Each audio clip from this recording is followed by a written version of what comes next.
বাংলায় ভাষা আন্দোলন শুরু হয়ে গেছে। বাংলার অস্মিতা, বাংলার শিক্ষা, বাংলার সাহিত্য, বাংলার কৃষ্টি, বাংলার সংস্কৃতি, এই সব কিছু নিয়ে এখন রাজ্যের উত্তর থেকে দক্ষিণ জোরদার আলোচনা। ট্রেনে, বাসে, পাবলিক ট্রান্সপোর্টের বাইরেও ওই চায়ের থেকে আড্ডা, পাড়ার মোড়ে মোড়ে আড্ডা, এবং সেই আড্ডায় এখন সব থেকে বেশি যে জায়গা করে নিচ্ছে তা হচ্ছে বাংলা ও বাঙালি। জানি না আগে কি আমরা বাংলা বা বাঙালি কোনোটাই ছিলাম না, মানে বাংলার মানুষ কি আমরা ছিলাম না, কিন্তু এখন হচ্ছে। এবার নিন্দুকের অনেক কথা বলবে, সব কথায় কান দিই না, কিন্তু ওই এক কানে ঢুকে এক কান দিয়ে বেরিয়ে যাওয়ার মাঝখানেও যে জায়গাটায় থেকে যায় সেটাতে বলা হচ্ছে ভোটের রাজনীতি। তাই হচ্ছে কি জানি না, সময় বলবে সেটা। কিন্তু এটা ঠিক যে অভিযোগ উঠছে গোটা দেশ জুড়ে যে বেছে বেছে বাঙালিদেরকে হেনস্থা করা হচ্ছে, এই অভিযোগ সরাসরি বিজেপি শাসিত রাজ্যগুলোর বিরুদ্ধে উঠছে, সরাসরি কেন্দ্রের বিরুদ্ধে উঠছে। কিভাবে ডিফেন্ড করবেন বিজেপির মুখপাত্র জানি না, কি বলছে তৃণমূল কংগ্রেস সেটা তাদের মুখ থেকেই শুনতে পাবো। কিন্তু সবার আগে আজকে হাল্লা বলে আমি দেবারতী আপনাদের সঙ্গে কথা রয়েছি। শুরুতেই শোনাই বীরভূমে মমতা বন্দ্যোপাধ্যায়ের আজকে পূর্ব ঘোষণা মতো যে কর্মসূচি ছিল, সেখানে প্রশাসনিক বৈঠক ছিল, তারপর সভা ছিল। মমতা বন্দ্যোপাধ্যায় কি বললেন, আবারও তার গলায় বাংলার কথা, বাঙালির কথা, বাঙালি অস্মিতার কথা দেখুন। বাংলাদেশের মানুষরা যারা স্বাধীনতার পরেও আইনত বাংলায় এসছেন 1971 সালের মার্চ মাস অব্দি, তাদের টানে এখনো বাংলাদেশের ভাষা রয়ে গেছে। কারণ তখন ইউনাইটেড ইন্ডিয়া ছিল, দেশটা আলাদা ছিল না। এখন বাংলাদেশ আলাদা। শুনুন, আমি কোনো ভাষার বিরুদ্ধে নই। I must clarify my stand. We want unity of our country. Unity is our strength. Unity in diversity is our origin. मैं कभी कोई हिंदी भाषी को बोला है कि आप बांग्ला छोड़ के चल जाओ, कभी नहीं बताया। अगर बंगाली बोलने का नाते दिल्ली में अत्याचार हो, राजस्थान में अत्याचार हो, उत्तर प्रदेश में अत्याचार हो, मध्य प्रदेश में हो, गुजरात में हो, चाहे असम में हो, तो क्या ये आपको भी अच्छा लगता है? नहीं लगता है। इसी के लिए आप लोगों ने मेरे को साथ दिया है। ওদের উপর অত্যাচার বন্ধ করো। আমরা যদি সবাইকে আশ্রয় দিতে পারি, তোমরা কেন পারো না? অভিষেক বন্দ্যোপাধ্যায় মাননীয় সাংসদ তিনি বলছেন আরো বিস্ফোরক অভিযোগ, মানে তার যেটা অভিযোগ তিনি বলছেন যে এসআইআর নামে বাঙালিদের অত্যাচার করা হচ্ছে।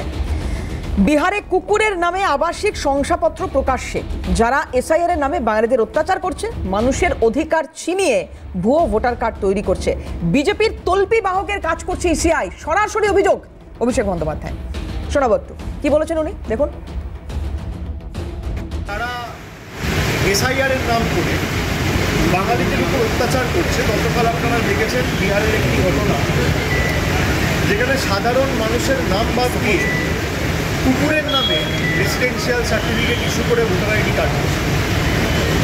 মানে মানুষের ভোটাধিকার ছিনিয়ে নিয়ে কুকুরের নামে রেসিডেন্সিয়াল সার্টিফিকেট ইস্যু করা হয়েছে, এবং সে কার্ডে লেখা রয়েছে তার নাম হচ্ছে, তার পিতার নাম কি, কুত্তাবাবু। পরিষ্কার। এবং এই রেসিডেন্সিয়াল সার্টিফিকেট হচ্ছে এমন একটা ডকুমেন্ট যেটা এসআইআর এর ক্ষেত্রে ইলেকশন কমিশন, নির্বাচন কমিশন গ্রহণ করছে। সাধারণ মানুষের অধিকার ছিনিয়ে নিয়ে কুকুরের নামে ফেক ভোটার আইডি কার্ড করে যাতে নির্বাচনের সময় ভোট লুট করে বিজেপিকে বাড়তি সুবিধা করে দেওয়া যায়, নির্বাচন কমিশন এই যে পুরো ঘটনাটা জলের মতো পরিষ্কার, দিনের আলোর মতো পরিষ্কার। একটা পার্টিকে খালি সুযোগ করে দেবে বলে তাদের তল্পি বাহক হিসেবে কাজ করেছিল, এটা লজ্জা। রবিভূমে ভাষা আন্দোলনের যে ব্যাপ্তি মমতা বন্দ্যোপাধ্যায়ের হাত ধরে ছড়ালো, বা এই যে কথাগুলো আজকে ওই মঞ্চে দাঁড়িয়ে উনি বলছেন, তার যা ইম্প্যাক্ট তৈরি হলো, সেইটাকেই এই মুহূর্তে তাহলে কি অভিষেক বন্দ্যোপাধ্যায় বা দলের সাংসদরা দিল্লিতে নিয়ে গেলেন? সংসদের অধিবেশন চলছে, সেখানেও এটা নিয়ে কথা হবে, আওয়াজ উঠবে। একদিকে যখন এই বিষয়গুলো নিয়ে আমরা কথা বলবো, তার পাশাপাশি আরও খুব গুরুত্বপূর্ণ একটা দিন, কারণ অপারেশন সিন্দুর এটা নিয়ে আজকে কথা হবে, যে বিশেষ অধিবেশন চলছে সেখানে, এটা কিন্তু বলাই হয়েছিল আগে এবং সেই নিয়ে কিছু বক্তব্য আছে, তার কিছু পাল্টা রিয়াকশন আছে এবং আজকেই দেখুন যেটা মনে করা হচ্ছে যে পেহেলগাঁও কাণ্ডের অন্যতম মাস্টার মাইন্ড তাকে নাকি নিকেশ করা সম্ভব হয়েছে। তো এগুলো সব কিছু নিয়ে কথা হবে। আজকে আমাদের সঙ্গে প্যানেলে যারা উপস্থিত রয়েছেন তাদের সঙ্গে আলাপ করাই এবার। আমার সঙ্গে আজকে প্রথমেই স্টুডিওর বাইরে থেকে যিনি রয়েছেন তার সঙ্গে আলাপ করাবো। তৃণমূল মুখপাত্র প্রসেনজিৎ দাস রয়েছেন আমাদের সঙ্গে। প্রসেনজিৎ বাবুকে স্বাগত জানাবো আমার অনুষ্ঠানে। রয়েছেন স্টুডিওর মধ্যে যারা, কংগ্রেস মুখপাত্র কেতন জয়সওয়াল, কেতনকে স্বাগত জানাবো। বিজেপি মুখপাত্র মণিকাঞ্চন পাল রয়েছেন, মণিদাকে স্বাগত জানাবো। রাজনৈতিক বিশ্লেষক শুভাশিস বন্দ্যোপাধ্যায় রয়েছেন, শুভাশিসদাকে স্বাগত জানাই। আমি প্রসেনজিৎ দার কাছে আসি। এই আন্দোলনটা আপনাদের বাংলা বাঁচাও বাঙালি বাঁচাও বা বাংলার অস্মিতা রক্ষার যে আন্দোলনটা আপনারা শুরু করেছেন, মাননীয় মুখ্যমন্ত্রী মমতা বন্দ্যোপাধ্যায় একেবারে যার পুরোভাগে থেকে এই আন্দোলন করছে, নিন্দুকরা তো বলছে ভোটের মাইলেজ তোলার চেষ্টা, তাই কি বাঙালির অবস্থা গোটা দেশে এই মণিদারাই বলছেন যে একেবারেই খারাপ নয়, বা আপনারা যেটা প্রিটেন্ড করার চেষ্টা করছেন সেটা একেবারেই নয়, সত্যি কি তাই প্রসেনজিৎ দা?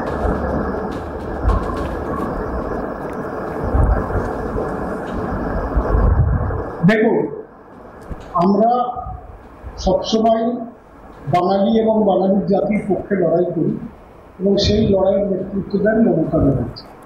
এখন কেউ যদি এটাকে ভোটের লড়াই মনে করে সেটা সে করতেই পারে, তার নিজের মতামত, কিন্তু এটা ভোটার লড়াই নয়। তার কারণ আমাদের মুখ্যমন্ত্রী মমতা ব্যানার্জি এবং আমাদের সর্বভারতীয় সাধারণ সম্পাদক অভিষেক বন্দ্যোপাধ্যায় এনারা কিন্তু পরিষ্কার বলে দিয়েছে বাংলা জাতির ওপর এবং বাংলা ভাষার ওপর আক্রমণ হলে আমরা সরাসরি তার প্রতিবাদ জানাবো এবং তার প্রতিবাদ হচ্ছে। আজকে আমাদের কবিগুরু রবীন্দ্রনাথ ঠাকুরের মাটি থেকে আজকে উনি আন্দোলন শুরু করেছেন নতুন করে জেলায় জেলায়, এবং এই আন্দোলন চলবে। কারণ এটা তো হতে পারে না, বাংলার মানুষ হচ্ছে ভারতীয়, সেখানে বাংলার মানুষ যদি কোথাও থাকে সেখানে তাদের ওপর অত্যাচার হবে, তাদের ওপর জুলুম হবে, তাদের বার করে দেওয়া হবে। আর সারা ভারতবর্ষের বিভিন্ন জাতি ধর্মের মানুষ পশ্চিমবাংলায় এসে থাকবে, আমরা তো তাদের ওপর কোনো রকম অত্যাচার সংঘটিত করিনি। কিন্তু আমাদের উপর কেন অত্যাচার? বিজেপির এই কেন বিদ্বেষ? বিজেপি রাজ্যগুলোতে হচ্ছে, তামিলনাড়ুতে হয়েছে, কিছু জায়গায় অন্য রাজ্যে হচ্ছে, কিন্তু কেন এই ধরনের বিদ্বেষ চলবে? এরা তো ভারতবাসী, এরা ভারতের নাগরিক, এরা ভারতের ভোটার, তো কেন এদের ওপরে অত্যাচার হবে? এদের কেন বাংলায় ফিরিয়ে দেওয়া হবে? আমরা তো বাংলা থেকে কাউকে ফিরিয়ে অন্য জায়গায় দিচ্ছি না, তারা সসম্মানে পশ্চিমবাংলায় ব্যবসা করছে, থাকছে, কোনো অসুবিধা নেই। তাহলে আমরা যদি কারোর প্রতি বিদ্বেষ দেখাই, তারা আমাদের প্রতি বিদ্বেষ দেখায়, এটা স্বাভাবিক। কিন্তু আমরা তো বিদ্বেষ দেখাচ্ছি না, তারা কেন এই কাজ করছে বুঝতে পারছি না। অবিলম্বে বিজেপি কেন্দ্রীয় সরকার আছে, তাদের ব্যবস্থা নেওয়া উচিত। একটা কথা আমাকে বলুন, এসআইআর এর তো স্থগিতাদেশ সুপ্রিম কোর্টও দিল না, তো এখন এই বিহার ভোটার তালিকায় যদি এই সংশোধন যেটা চলছে সেটা চলতে থাকে, আর একদিকে তৃণমূল কংগ্রেসের তরফ থেকে যদি এই অভিযোগটাকে প্রতিষ্ঠিত করার চেষ্টা হয় যে এসআইআর এর নামে বাঙালিদের অত্যাচারের অভিযোগ উঠছে, তাহলে মানুষ কোনটা বুঝবে বা কোনটা শুনবে? গুলিয়ে দেওয়ার চেষ্টা হচ্ছে নাকি এখানে? দেখুন, এসআইআর এর নাম করে এটা হচ্ছে এনআরসি করার একটা চক্রান্ত।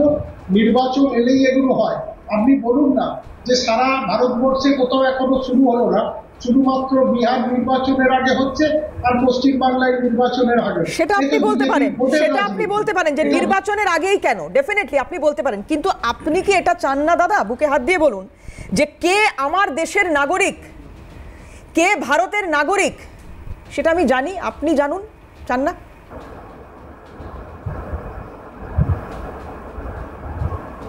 না না না, দেখুন আমি বলি যে আমাদের দেশের যদি কেউ নাগরিক না হয় তার ভারতবর্ষে থাকার অধিকার তো নেই, এটা আমি পরিষ্কার বলছি। আইনত যারা আছে সে থাকবে, কিন্তু যারা ধরুন দীর্ঘদিন ধরে ভারতবর্ষে আছে, যাদের ভোটার কার্ড আছে, আধার কার্ড আছে, প্যান কার্ড আছে, জব কার্ড আছে, তাদের তো স্বীকৃতি দিয়েছে এবং তারা ভোট দিয়েছে, বিভিন্ন নির্বাচনে অংশগ্রহণ করেছে।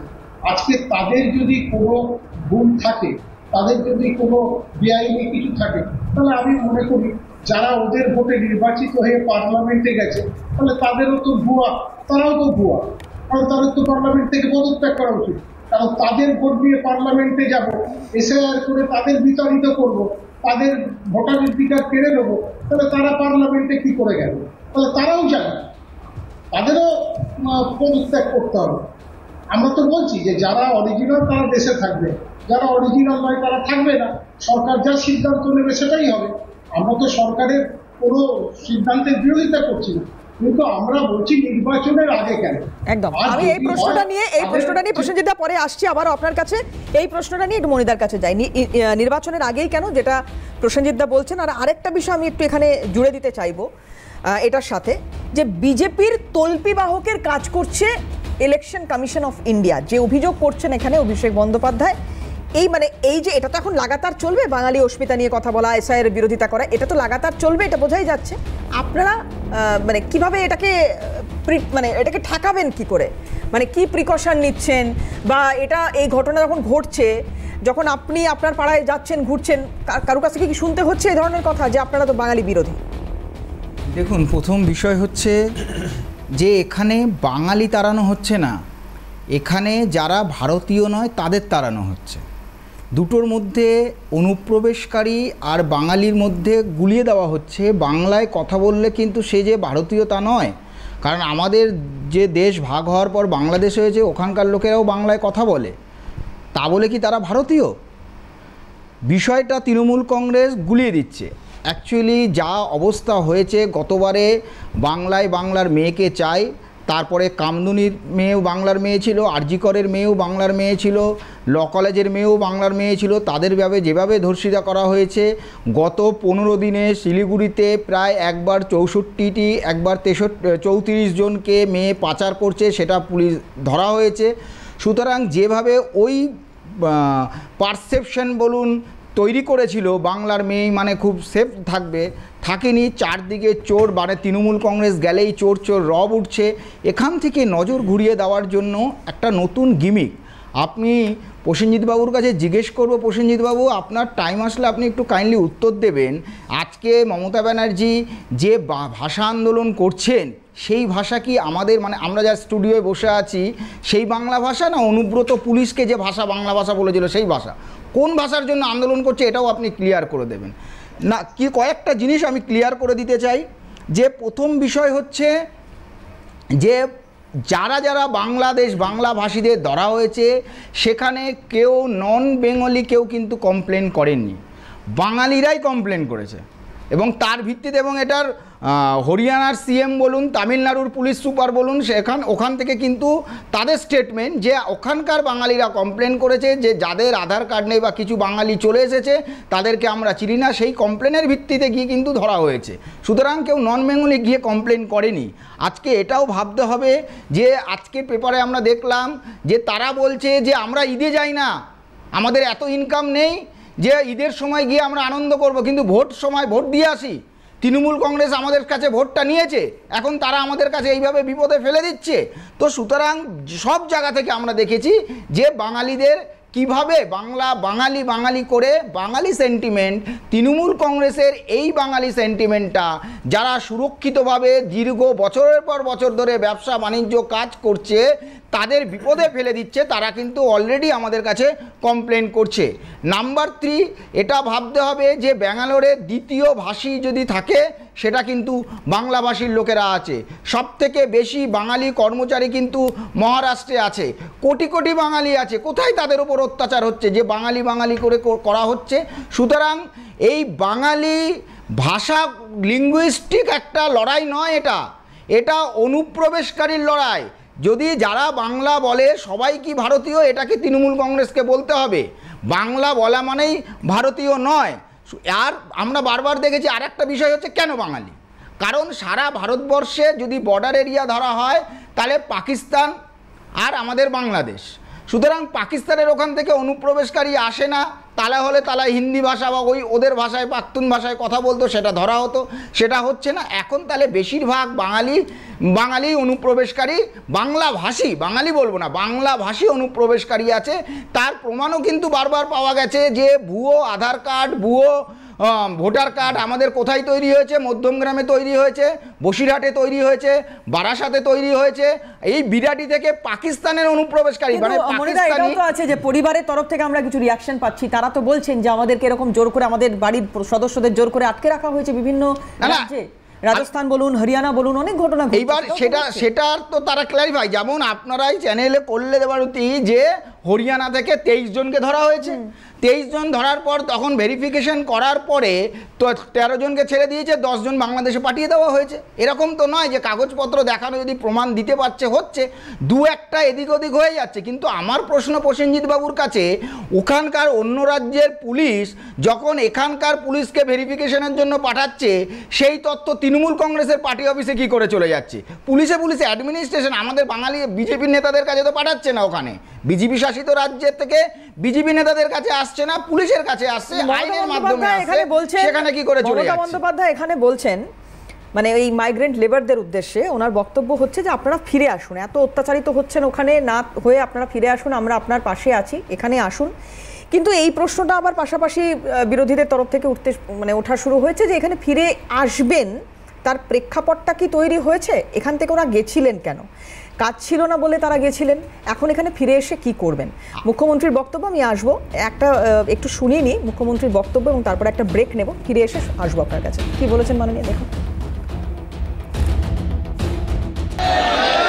যারা এখনো বাংলার বাইরে অত্যাচারিত হচ্ছেন, আমি তাদের অনুরোধ করব আপনারা ফিরে আসুন। যদি আপনারা আসতে চান, পুলিশের হেল্পলাইন নাম্বার দেয়া আছে, বলুন কবে আসবেন, আমরা আপনাদের ট্রেনে করে নিয়ে আসবো। কোভিডের সময় নিয়ে এসেছিলাম, আমরা একখানা রুটি খেলে আপনাদের আধখানা রুটি দেবো, আপনাদের জন্য স্কিম করব, আপনাদের কাজে আমি লাগাবো, আপনাদের স্বাস্থ্যসাথীর কার্ড দেবো, আপনাদের বিনা পয়সা রেশন কার্ড দেবো, আপনাদের বাঁচার সুযোগ করে দেবো, আপনাদের ছেলে মেয়েদের স্কুলে ভর্তি করে দেবো। আমরা আজকেই মিটিং করে স্কিম তৈরি করে নিয়েছি। ফিরে এলাম বিরতির পর। মমতা বন্দ্যোপাধ্যায়ের বক্তব্য, যেটা এখানে উনি বলছেন যে মাইগ্রেন্ট লেবার যারা আছেন তারা আপনারা ফিরে আসুন, ওখানে যদি কোনো অসুবিধা হয় হেল্পলাইন নাম্বার দেওয়া হচ্ছে। খুব ছোট করে একটু মনিদার, আপনার বোধহয় কিছু বলার ছিল। আর একটা ভাওতা, কোভিডের সময় তো বলা হয়েছিল ফিরে আসুন, এবং খুব দুঃখের সাথে আমি বলছি প্রসেনজিৎ বাবু, বাঙালি করছেন।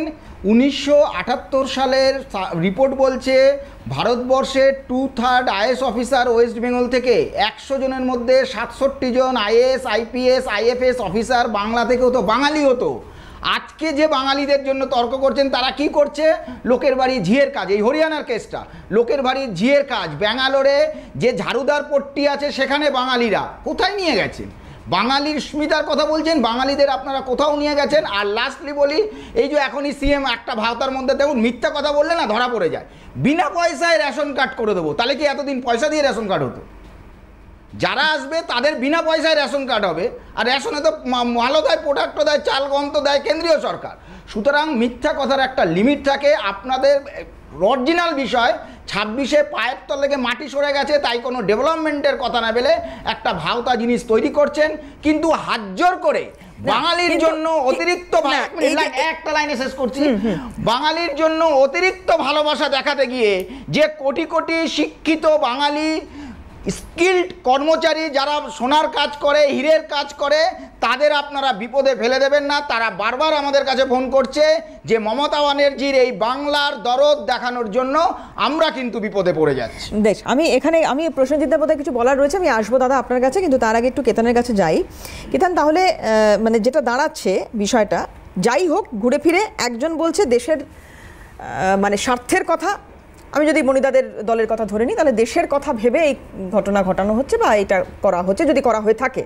আর মমতা বন্দ্যোপাধ্যায় বলছেন এটা করতে গিয়ে বাঙালি অস্মিতায় আঘাত লাগছে। কংগ্রেসের কি অবস্থান এর মাঝখানে? খুব ছোট করে আজকের প্রোগ্রামটা নিয়েই বলি যে দেখুন, মাননীয় বলেছিলেন মুখ্যমন্ত্রী যে ওয়াকফ নিয়ে আন্দোলন করতে গেলে আপনারা দিল্লি যান। এখানে করা যাবে না। তাহলে মুখ্যমন্ত্রী আচ্ছা বাঙালিদের নির্যাতন তো বীরভূমে হচ্ছে না, তাহলে আপনি বীরভূমে গিয়ে ওখানে ভোটের নাটক কি করছেন? আপনি দিল্লি যান, আপনি উড়িষ্যা যান, আপনি হরিয়ানা যান, আপনি মহারাষ্ট্র যান। আচ্ছা মুর্শিদাবাদের একজন এমপি আবু তাহের সে তো বলছে, অন রেকর্ড রয়েছে, যে ঈদের সময় পরিযায়ীরা যখন গ্রামে ফেরে তারা এইসব ঝামেলা লাগাচ্ছে। আচ্ছা ফারাক্কা শামশেরগঞ্জে যে দাঙ্গা হলো সেখানে কোর্টের যখন পুলিশ বলছে যে না তৃণমূলের লোকের নেতারা সেখানে দাঙ্গা ইনস্টিগেট করছিল। অর্থাৎ আপনি আজকের দিনে বলুন না যে বাঙালি অস্মিতা নিয়ে বলছেন 100 বার সবার গর্ব, কিন্তু আপনি বলুন 15 বছর তৃণমূল সরকার চালাতে বাঙালির ভাবমূর্তির উজ্জ্বল করার জন্য আপনি কি করেছেন? আপনার আমলে আজকে বাঙালি সব থেকে বেশি নিপীড়িত এই রাজ্যেই।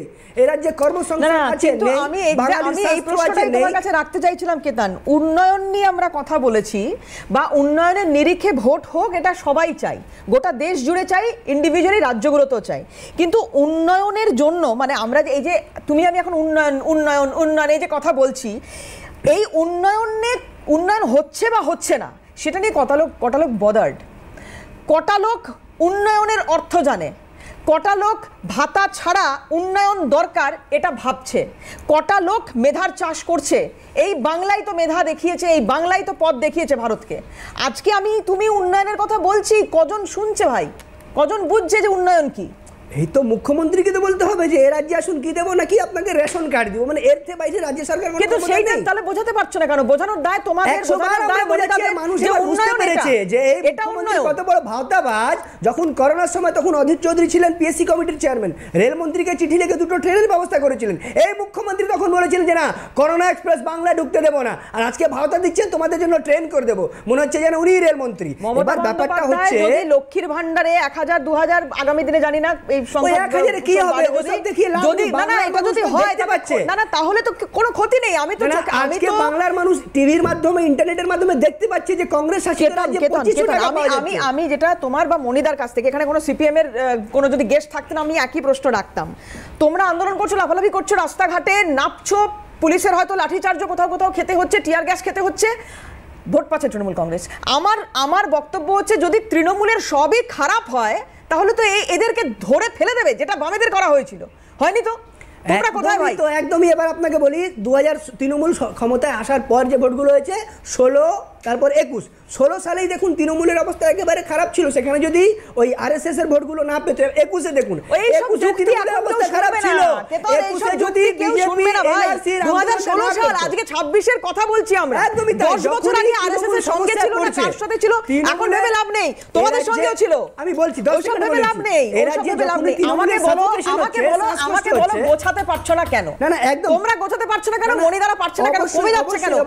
লাস্ট এতগুলো বাই ইলেকশনে মনিদারা কোথায়, তোমরা কোথায়? না আমরা তো মুর্শিদাবাদে সাগরদিঘিতে আমরা বাই ইলেকশনে এই শাসক দলের থাকাকালীন জিতেছি। পারলে না কেন বাইরন বিশ্বাসকে আটকে রাখতে? আরে বাইরন বিশ্বাস কোথায় যাবে? সে নাকি মানুষ কংগ্রেসকে ভোট দিয়েছে, তৃণমূলের সন্ত্রাস মানে উপেক্ষা করেও ভোট দিয়েছে। এবার 294টা কিন্তু সবাই কংগ্রেসকে ভোট দিল, কাউকে আটকে রাখা গেল না, কি লাভ হবে? না সেটা নয়, সেটা তো তৃণমূলের একটা ভয় প্রলোভন এসবের একটা রাজনীতি রয়েছে। কিন্তু আচ্ছা এটা দিয়েও কি মানে বাঙালি অস্মিতা কি খুব ভালো জায়গায় যায় না? আগে আমরা রাস্তাঘাটে ট্রেনে গেলে না বাঙালির প্রতি সারা দেশের মানুষের যে অগাধ শ্রদ্ধা ছিল, মানে বাঙালি হলেই সে বাই ডিফল্ট ভদ্রলোক, বাঙালি হলেই সে বাই ডিফল্ট একজন মানে সজ্জন, একজন ইন্টেলেকচুয়াল বুদ্ধিজীবী মানুষ। আজকে আমাদের স্বাধীনতায় বাঙালি রক্ত দিয়েছে, বাঙালি তার মেধা বুদ্ধি সর্বত্র দিয়ে। এই কথাগুলোই মমতা বন্দ্যোপাধ্যায় বলছেন, আজকে এইগুলোই মমতা বন্দ্যোপাধ্যায় বলছেন।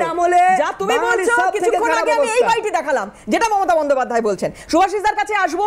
সুভাষিস দা, এইগুলো নিয়ে আমি আলোচনা করবো না। এসআইআর আগের দিন আপনার সঙ্গে কথা হয়েছে, মিটে গেছে। আমি বলছি, আমি কেতনের কথাও বাদ দিচ্ছি, বিজেপিকে নিয়ে যদি আমি কথা বলি, এই মুহূর্তের সংখ্যার নিরিখে বিজেপি হচ্ছে মূল বিরোধী, কিন্তু 7-এর ঘর থেকে তারা 6-এর ঘরে নেমে এসেছে।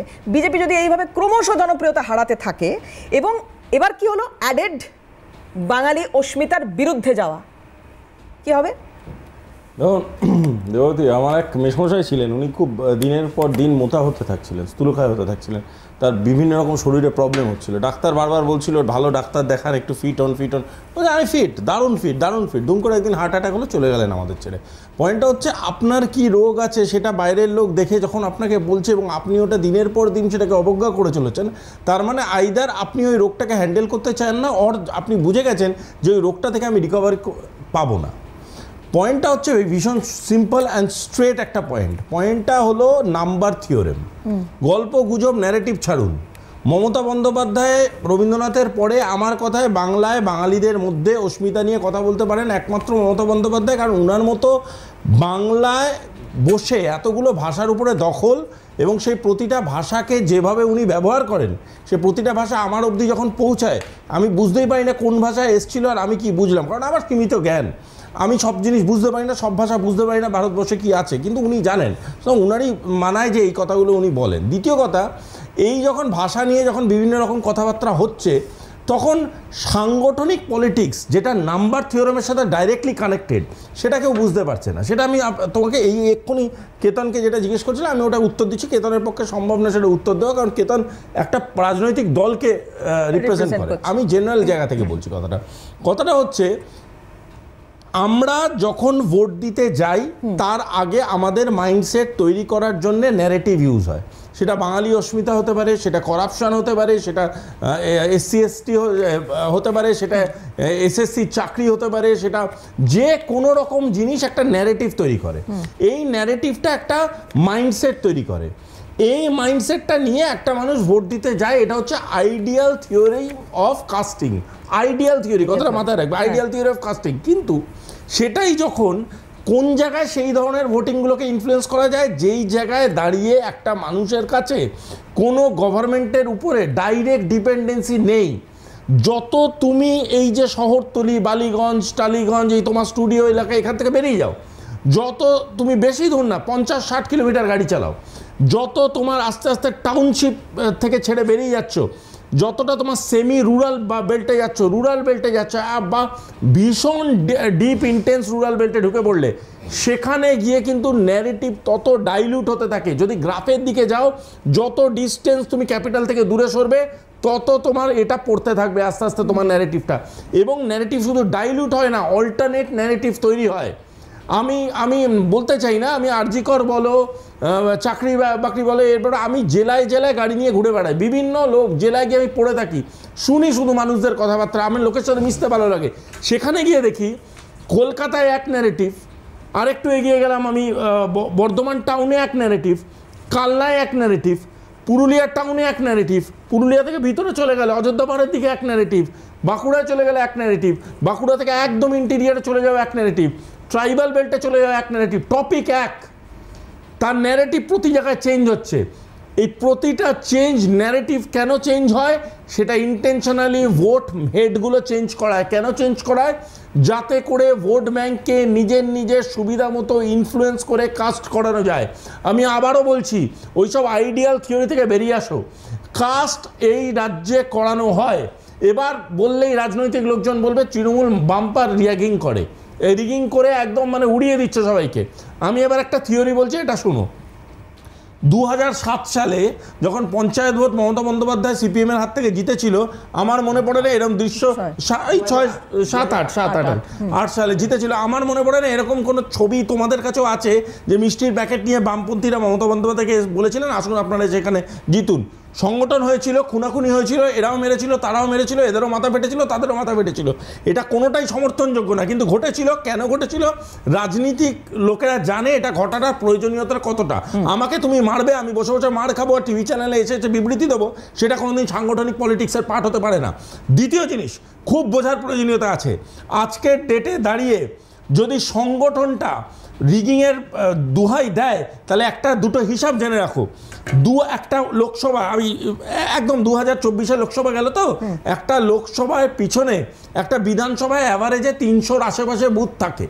300-র আশেপাশে বুথে তুমি একজন সিনিয়র জার্নালিস্ট, তোমার হাজার হাজার জার্নালিস্ট বন্ধু বান্ধব কলিগস আছে, তাদের জিজ্ঞেস করো, যে কোনো একটা আসন বেছে নাও, তার 300টা বুথ আছে। সেই 300টা বুথে রিগিং, যে ছবি তোমরা ধরো ক্যামেরা খারাপ, এই খারাপ, রিগিং হচ্ছে, কেউ ভুয়ো ভোট পড়ছে, এই জিনিস যদি দেখো, আমি ধরছি তোমাদের 10% বুথে আছে। 10% মানে কি? 30-এর 10% কত হয়? 30টা বুথ। আমি 30টা বুথে ধরলাম, এটা পুরো বাদই দিলাম, যদিও আমি এটা অনেক হাই নাম্বার বলছি, এটা বাদই দিলাম, পড়ে থাকলো 270টা বুথ। সেই 270টা বুথের রেজাল্ট কেন আমি সাংগঠনিকভাবে কন্ট্রোল করতে পারি না? আমি সাংগঠনিকভাবে কন্ট্রোল করতে এ কারণে পারি না, কারণ আমাদের এখানে বিভিন্ন রকম যে সংগঠন তৈরি হচ্ছে, সেই সংগঠনের প্রতিটা লেয়ারে ডাইলিউশন আছে। যেই ডাইলিউশনের অ্যাডভান্টেজ যে শাসক দল সে নেয়, সেই ডাইলিউশনের অ্যাডভান্টেজ থেকে আমি সেই তার গভীরে ঢুকলে সারা রাত আমি বলতে থাকতে হবে। প্রতিটা ডাইলিউশন লেয়ারের অ্যাডভান্টেজ নেয় শাসক দল, তাদের ভুল বলা চলবে না। তারা শাসনে আছে, যে শাসনে আছে সে অ্যাডভান্টেজটা নেবেই, সেটাই থিওরি অফ দি গেম। আমি যদি আজকে ড্রাইভিং সিটে থাকি, আমি কিভাবে গাড়ি চালাবো সেটা আমি ডিসাইড করব। উনি এই থিওরিটা নেবেন, উনি কোথায় গিয়ে পুলিশকে কিভাবে কাস্টিং করবেন, কোথায় কিভাবে ইউটিলাইজ করবে, কোথায় কেন্দ্র বাহিনী আসবে তাকে কীভাবে ইউটিলাইজ করবে, this are the theories. But যদি সংগঠনকে এই যে কোনো বিপরীত দল যদি সংগঠন না করতে পারে, সেটা সেন্ট্রালে বলো, স্টেটে বলো, বুথে বুথে যদি সংগঠন না করতে পারে, ফরগেট ভোটে জেতা, ফরগেট ভোটে হারা, কাউন্টার পর্যন্ত করা যাচ্ছে না। This is the reality. Counter যদি করা যেত, তাহলে ন্যারেটিভের একটা এফেক্ট শুধু শহরতলিতে না, গ্রামাঞ্চলে পড়তো, তার থেকেও ইন্টিরিয়ারে পড়তো, সেমি রুরাল বেল্টে পড়তো, যেটা পড়ে না। বালিগঞ্জ টালিগঞ্জের মতো প্রভাবশালী জায়গায় ভোট যারা দেয়, তারা হচ্ছে সমাজের সেই মানুষ যারা ইন্টারনেটে খবর দেখে, যারা দেখে কে কিভাবে বক্তব্য রাখছে, যারা, আমি বালিগঞ্জ টালিগঞ্জ জাস্ট একটা উপমা হিসাবে নাম ইউজ করছি, তারা শুধুমাত্র পশ এরিয়া, তারা ভোট দিতে যায় as A part of their democracy. যে লোকটা আজকে এখান থেকে 200, 250, 300 কিলোমিটার দূরে গ্রামে আছে, যার বাল্ব নিভে গেলে বেঁচে থাকবে কিনা কালকে সে জানে না, সেই লোকটা যে সাহস করে যে রাজনৈতিক দলের পতাকা তুলুক না কেন, প্রতিটা নেতার তাদের পাশে দাঁড়ানো উচিত। প্রতিটা নেতার বোঝা উচিত গ্রামের রাজনীতিতে তাদের পাশে দাঁড়াতে হবে, তাদের দলকে বাঁচাতে গেলে, নাহলে গোটা রাজনীতিটা তাদের বাংলায় ইরেলেভেন্ট হয়ে যাবে কিছুদিনের মধ্যে। বাংলা নিয়ে কথা হচ্ছে, বাঙালি অস্মিতা নিয়ে কথা হচ্ছে, খুব সুন্দর ব্যাখ্যা সুভাষিসদার কাছ থেকে পেলাম। আমি জানি না সহমত হলেও সেটা নিয়ে কতটা বিরোধী রাজনৈতিক দল বলতে পারবেন বা সহমত হবেন কিনা। একটা বিরতি নিতে হবে, আর বিরতির পর ফিরে এসে এটা শুরু হয়েছিল যেখান থেকে, মানে আমি এই যে বাঙালি অস্মিতারটা এলো কোথা থেকে, বা এত কথা আমরা এটা নিয়ে কেন বলছি, মমতা বন্দ্যোপাধ্যায়কে পথে কেন নামতে হচ্ছে, কেন এটা তৈরি হচ্ছে, যদি একটু পিছিয়ে যায় তাহলে আপনাদের মনে থাকবে যেটা বলা হচ্ছিল সেই সময় আদালতের বিচারাধীন বিষয়, এবং পেহেলগাঁও কাণ্ডের পরে সন্দেহভাজন যারা গোটা দেশ জুড়ে, তাদের তালিকা, তাদেরকে খুঁজে পাওয়ার বা বার করার একটা প্রক্রিয়া চলছে। সেখানে যাদেরকে সন্দেহভাজন মনে হয়েছে তাদেরকেই ডিটেন করা হচ্ছে। এবার সেখানে যদি কেউ বাঙালি থেকে থাকে, সেটা তো আমাদের কিছু করার নেই, এমনটাই সেই সময় ন্যারেটিভ এসেছিল।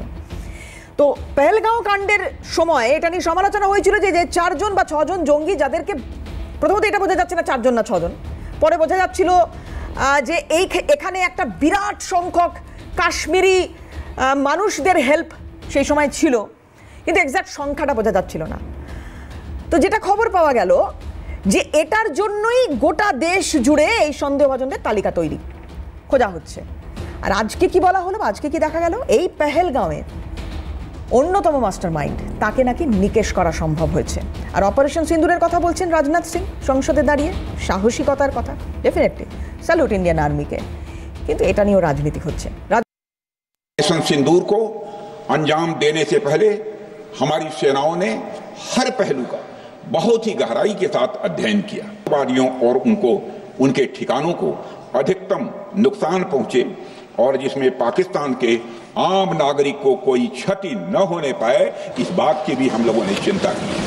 द्वारा की गई वेल कोऑर्डिनेटेड स्ट्राइक्स ने 9 टेररिस्ट इंफ्रास्ट्रक्चर टारगेट्स को प्रिसीजन के साथ, सटीकता के साथ हिट किया। अधिक आतंकवादी, उनके ट्रेनर, उनके प्रशिक्षक, उनके हैंडलर लश्कर-ए-तोयबा और हिजबुल मुजाहिदीन जैसे आतंकवादी संगठनों से संबंधित थे। आतंकी संगठन हैं जिन्होंने पाकिस्तान की सेना और ISI का जिन्हें खुला समर्थन प्राप्त। पहलगाम में जो घटना हुआ, वहाँ पे पुलिस सेंटर के अंडर है, आपका BSF सेंटर के अंडर है, ठीक है। जम्मू एंड कश्मीर का स्टेटहुड अभी तक लौटा नहीं है, तो पुलिस भी केंद्र के पास है और BSF भी केंद्र के पास है। तो क्या कर लिया, 4 जो आतंकवादी पाकिस्तान होते हुए पहलगाम में आया, पहलगाम कोई पाकिस्तान से सटा हुआ 5 किलोमीटर के अंदर नहीं है, वो बॉर्डर से 100 किलोमीटर दूर है। कैसे आया और कैसे वापस गए, बड़े बड़े बंदूकों के साथ। शर्म आनी चाहिए, ये बंगाल की बात नहीं है, हर जगह हो रहा है। जम्मू एंड कश्मीर कहाँ है और बंगाल कहाँ है देखो। पाकिस्तान से आतंकवादी घुस रहे और मार के वापस जा रहे हैं। मुझे हमें पता नहीं है कि वो कहाँ है, वो किस जगह पे, किस कोने में, किस कहाँ पे, ज़मीन में या आसमान में छुपे हुए हैं या हवा में मिल गए, किसी को पता नहीं। और 3 महीने से ज़्यादा हो गया। किसका फेलियर है? सेंट्रल गवर्नमेंट का है। तो पहले आप इस्तीफा दो, फिर ये सवाल की उंगली उठाओ। আজকে রাজনাথ সিং যে বক্তব্য রেখেছেন, অভিষেক বন্দ্যোপাধ্যায়ের এই প্রশ্নগুলো যদিও সকালে ছিল, যাই হোক রাজনাথ সিং যে বক্তব্য রেখেছেন তাতে কি কিছু প্রশ্নের উত্তর পাওয়া গেল? প্রসেনজিৎদার কাছে যাই। প্রসেনজিৎদা, এই পেহেলগাঁওয়ের পরে অনেক প্রশ্ন উঠেছে। 5টি প্রশ্ন অভিষেক বন্দ্যোপাধ্যায় সেই সময় এক্স হ্যান্ডেলে দিয়েছিলেন এবং এই অধিবেশনে অনেক কথা হয়তো হবে, হয়েছেও আজকে অনেক কথা অপারেশন সিন্দুর নিয়ে। এখনো কি আপনাদের মানে প্রশ্ন রয়ে গেছে এই আজকের এই সেশনের পরেও?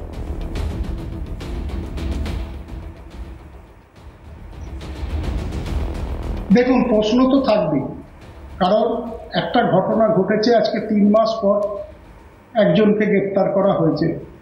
তো সুতরাং তারা বাইরে থেকে এলো, তারা ঘটনা ঘটিয়ে গেল, আমাদের গোয়েন্দারা কোথায় ছিল? এর প্রশ্নের উত্তর তো কেন্দ্রীয় সরকারকে দিতে হবে। তার কারণ তারা, আমরা যেটুকু জেনেছি যে তার কদিন আগে থাকতে পেহেলগাঁও থেকে সেনাবাহিনী তুলে নেওয়া হয়েছিল। কিন্তু কেন তুলে নেওয়া হয়েছিল তার উত্তর তো পার্লামেন্টে দিতে হবে। প্রধানমন্ত্রী ভারতবর্ষের পার্লামেন্ট চলাকালীন ভারতবর্ষ থেকে বাইরে সফর করতে যাবে, এটা হয় না। তাকে থেকে সংসদে উত্তর দিতে হবে। অভিষেক ব্যানার্জি যে প্রশ্নগুলো করেছে তার উত্তর দিতে হবে। কেন উত্তর না দিয়ে পালিয়ে বেড়াচ্ছে? অভিষেক ব্যানার্জির প্রশ্নে যদি ভুল থাকে তার উত্তর দিক, নিশ্চয়ই প্রশ্ন ঠিক ছিল, তাই উত্তর দিতে পারছে না কেন্দ্রীয় সরকার। আজকে মানুষকে বিভ্রান্ত করছে, মানুষকে মিথ্যা কথা বলছে। আজকে তারা অপারেশন সিন্দুর করেছে, সমর্থন জানিয়েছি, স্যালুট জানিয়েছি আমরা ভারতবর্ষের সৈনিকদের, আমরা তাদেরও সমর্থন করেছি, আমাদের দলও সমর্থন করেছে। দল সবসময় দেশের পক্ষে, দেশের বিরুদ্ধে দল নেই। দেশ যা করবে ভারতবর্ষের জন্য করবে। ভারতবর্ষকে সমর্থন করার দায়িত্ব সমস্ত রাজনৈতিক দলের। তৃণমূল কংগ্রেস দায়িত্ব পালন করেছে। অভিষেক বন্দ্যোপাধ্যায়, মমতা ব্যানার্জি দুহাত তুলে বলেছেন আমরা সমর্থন করছি। কিন্তু তারপরেও 3 মাসের মধ্যে যে প্রশ্নগুলো অভিষেক ব্যানার্জি করেছে সেই প্রশ্নগুলোর উত্তর কেন আমরা পাচ্ছি না?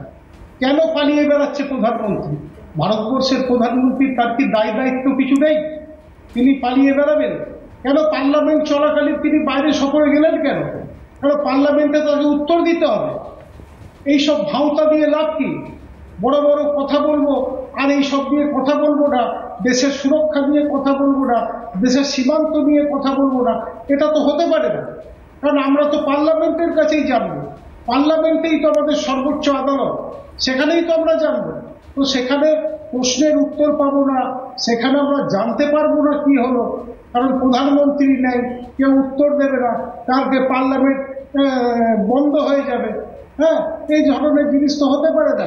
বিরোধীদের আজকে তো দাদা বলা হচ্ছে যে অপারেশন মহাদেব যেটা ভারতীয় সেনাবাহিনীর তরফ থেকে চালানো হয়েছে, সেখানে পেহেলগাঁওয়ের অন্যতম মাস্টারমাইন্ড তাদের মৃত্যু হয়েছে, নিহত হয়েছে, তারা নিকেশ করা সম্ভব হয়েছে। এটা তো ভারতীয় সেনার একটা বড় সাফল্য।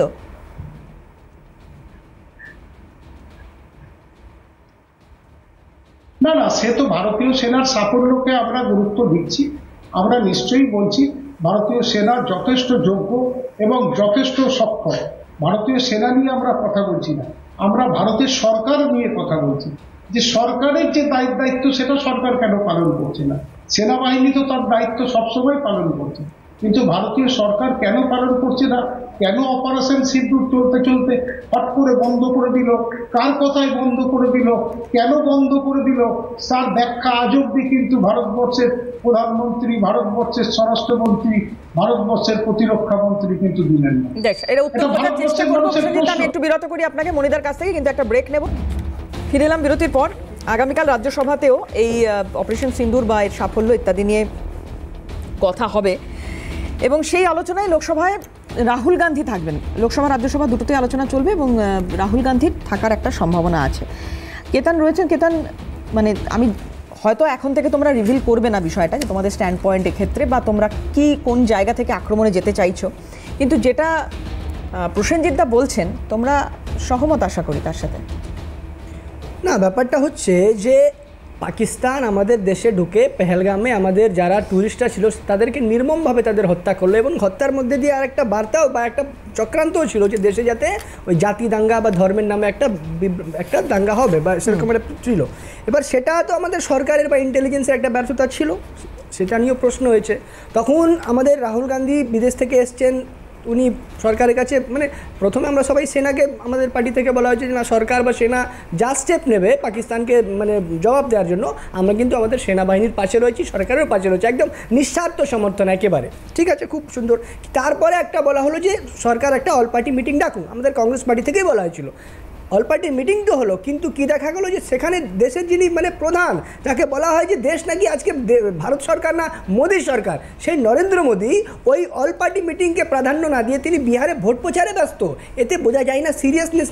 আর ঠিক একই আজকে দেখুন পার্লামেন্টে ন্যাশনাল সিকিউরিটি নিয়ে এত বড় একটা আমাদের বাহিনীর যে এত বড় একটা অপারেশন করলো তা নিয়ে আলোচনা হচ্ছে এতদিন বলার পর, সেখানেও কিন্তু নীরব মোদী আবার বিদেশে, সেখানেও মোদির মুখে একটা কথা শোনা যাচ্ছে না। মানে মোদিজির কত প্রিভিলেজ আছে দেখবেন, যে একটা রেল উদ্বোধন করবেন মোদিজি, একটা রেলের টিকিটের ওপর ছবি থাকবে মোদিজির, রেলে অ্যানাউন্সমেন্ট হবে সেখানে আওয়াজ থাকবে মোদিজির, কিন্তু রেল অ্যাক্সিডেন্ট হলে তবে রেলমন্ত্রীকে সেখানে দেওয়া হবে। ঠিক একইভাবে ট্যাঙ্কের ওপর ছবি, আর্মির ইউনিফর্ম পরে ছবি মোদিজি ভাই, পোস্টারে ব্যানারে অপারেশন সিন্দুর এমন মনে হবে যে মোদিজি করে দিয়েছেন। আর আজকে এতদিন পর উত্তর কোনো পাওয়া যায়নি সরকারের কাছ থেকে।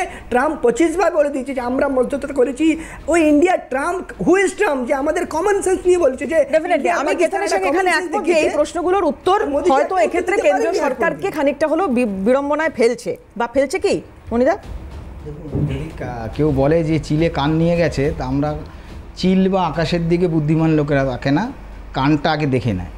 মানে মোদি আছে সিন্দুর নিয়ে কথা হচ্ছে, কংগ্রেস আজকে পার্লামেন্টে অপারেশন সিন্দুর নিয়ে কোনো প্রশ্ন নেই, এদিক ওদিক সারা দুনিয়ার প্রশ্ন তৈরি করে গেছে। কয়েকটা বিষয় প্রসেনজিৎ বাবুর কাছে মনে হয় আজকে দেবারতী যে প্রশ্নটা করেছিল অপারেশন সিন্দুর নিয়ে, ওটা মনে হয় সিলেবাসের বাইরে হয়ে গিয়েছিল।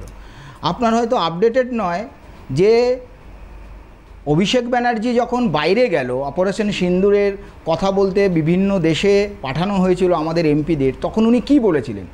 তখন কি এই প্রশ্নগুলোই ওখানে গিয়ে করেছিলেন, না সরকার যেগুলো বলে দিয়েছিল সেগুলো বলেছিলেন, যেটা সব এমপিরাই করেছে? তো সুতরাং সেখান থেকে উত্তর পেয়ে যেতেন। আর সিএনকে বলবো, আজকে অভিষেক ব্যানার্জির যে ইন্টারভিউটা দেখা হলো, এটা একটা ব্যাকওয়ার্ড, মানে অনেক তার আগে অনেক আপডেশন। অলরেডি উগ্রপন্থী মারা পড়েছে 3 জন, তার মধ্যে একজন ওখানকার মাস্টার মাইন্ড পাহেলগাঁওয়ের, এবং তার ছবি 2024-এ একজন টেররিস্ট মারা গিয়েছিল কাশ্মীরে, তার যে মোবাইলের ছবি সেই ছবির সাথে ম্যাচ করে দেখা গেছে। কিন্তু বিষয়টা আর একটা জিনিস বলতে চাই, যে অভিষেক ব্যানার্জি যে প্রশ্নগুলো করছো, আমি জানি না রাজনীতির কারণে স্বাভাবিক মমতা ব্যানার্জির পদ অনুসরণ করতে হবে। যখন আর্মিতে যারা থাকে তারা জানে কিছু স্টাফ থাকে এই টেররিস্টদের যে নেটওয়ার্ক, তার মধ্যে যারা টেররিস্ট তারা কিন্তু ওই AK-47 হোক বা যে অ্যামিউনিশন সেগুলো নিয়ে আসে না, তার জন্য কিন্তু আলাদা গ্রাউন্ড স্টাফ থাকে। তারা কী করে থাকে, যে অপারেশন করে সে শুধু অপারেশন করে বেরিয়ে যায়, তার হাতে নিয়ে আসে থাকে না। এরকম অনেক সিস্টেম আছে যেগুলো আজকে পার্লামেন্টে বলা হয়েছে, সেগুলো দেখা উচিত। কিন্তু আমার প্রশ্ন প্রসেনজিৎ বাবুর কাছে, যে আজকে আমাদের সভাপতি শ্রমিকদার প্রশ্নের উত্তরে কেন্দ্রের মন্ত্রী জানিয়েছেন যে পশ্চিমবাংলায় 1540 একর প্রতিরক্ষা মন্ত্রকের জমি দখল করে রেখেছে। এটা আপনারা কবে উদ্ধার করবেন? এটা আপনাদের অভিষেক ব্যানার্জি আর মমতা ব্যানার্জিকে জিজ্ঞেস করবেন। আর লাস্ট কথা বলি, লাস্ট কথা একটা লাইনই বলবো, যে আজকে এত কিছুর পরেও যে প্রাক্তন স্বরাষ্ট্রমন্ত্রী আমাদের পি চিদাম্বরম বলছেন যে পাকিস্তান থেকেই যে উগ্রপন্থীরা ছিল, তার কি কোনো প্রমাণ রয়েছে? দয়া করে অন্তত এই পরিবেশ যেন কংগ্রেস তৈরি না করে যেখানে আর্মিদের মনে আঘাত লাগে। সুভাষিস দা, একদম শেষ করবো আপনাকে দিয়ে। অনুপ্রবেশের কথা কিছুক্ষণ আগে দাদা বলছিলেন, তো অনুপ্রবেশ যদি বাংলায় হচ্ছে বলে অভিযোগ ওঠে, তো পেহেলগাঁওয়ের সময় কি হয়েছে আমরা সত্যি এখনো জানি না। ওই জায়গাটা তো আমি ছোট্ট করে দুটো ক্লারিফিকেশন দিয়ে দিই। প্রথম কথা হচ্ছে মোদিজি কেন নেই আর মোদিজি কেন কথা বলছে না, দ্য অনারেবল প্রাইম মিনিস্টার কেন কথা বলছে না। একটা কথা বুঝে নেবেন, honourable prime minister is the head of the government, আর অনারেবল প্রাইম মিনিস্টারের আন্ডারে এই মিনিস্ট্রিটা আসে না। মিনিস্ট্রি যে মিনিস্ট্রিকে কোয়েশ্চেন করেছেন তিনি আজকে পার্লামেন্টে উত্তর দিয়েছেন। এই একই কারণে যখন স্পেসের কিছু লঞ্চ হয়, সেই স্পেসের লঞ্চে নরেন্দ্র মোদী যায়, সেই Narendra Modi not as a prime minister যায়, as a minister of space যায়। আর নীতি আয়োগের কোনো প্রোগ্রামে নরেন্দ্র মোদী যায়, কারণ Narendra Modi is the minister of policy. তো এটা জেনে রাখবেন, তার জন্য যে যার মিনিস্ট্রি ডিপেন্ডেন্ট সে তাতে উত্তর দিতে বাধ্য, সেটাই হচ্ছে পার্লামেন্টারি প্রসিডিংসের নিয়ম। দ্বিতীয় জিনিস, রিফিউজির ব্যাপারে আমার একটা ব্যক্তিগত কনসার্ন আছে, সেটা আমি ক্লিয়ারলি বলে দিচ্ছি in a very short phase of time. Bharatvarsha অত্যন্ত একটা কালচারাল ডিপ্লোমেসির উপরে তৈরি হওয়ার দেশ, এবং ভারতবর্ষ বারংবার একটা কালচারাল প্র্যাকটিসের উপর দিয়ে নিজেকে এগিয়ে নিয়ে যেতে চায়। কিন্তু আমি ব্যক্তিগতভাবে বারবার বলছি, যেটা আমার মনে হয় ধারণা, সেটা হচ্ছে ইট ইজ এনাফ। আমরা এনাফ এই কালচারাল পলিসিটাকে ভারত করতে করতে, ওয়েলফেয়ারিয়ান পলিসিটাকে ভালো করতে করতে আমরা রিফিউজি পলিসি ভারতবর্ষে কিছু নেই। আমাদের যেটা আছে রিফিউজি ফিলোসফি আছে, আমরা লোককে নেব, অতিথি দেবো, ভাবো, থাকো, হ্যান ত্যান সব করো। তারপরে এবার দেখছি কি আমার প্লেটের ভাতটা দিনের পর দিন অন্য লোক এসে আমার বাড়ি থেকে খেয়ে যাচ্ছে। সেখানে আমার একটা কথা বলা আছে, আমি অতিথিকে হেভি ভালোবাসি, অতিথি খুব ভালো, কিন্তু আমার ভাতটাও যেন আমি খেতে পাই। অতিথির ভাত খেলোর কি হলো? আজকে একদম সময় শেষ। প্রত্যেককে ধন্যবাদ সময় দেওয়ার জন্য, এবং আপনারা যারা আমাদের সঙ্গে ছিলেন আপনাদেরও ধন্যবাদ। শেষ করছি, অন্যান্য খবরের জন্য চোখ থাকুক।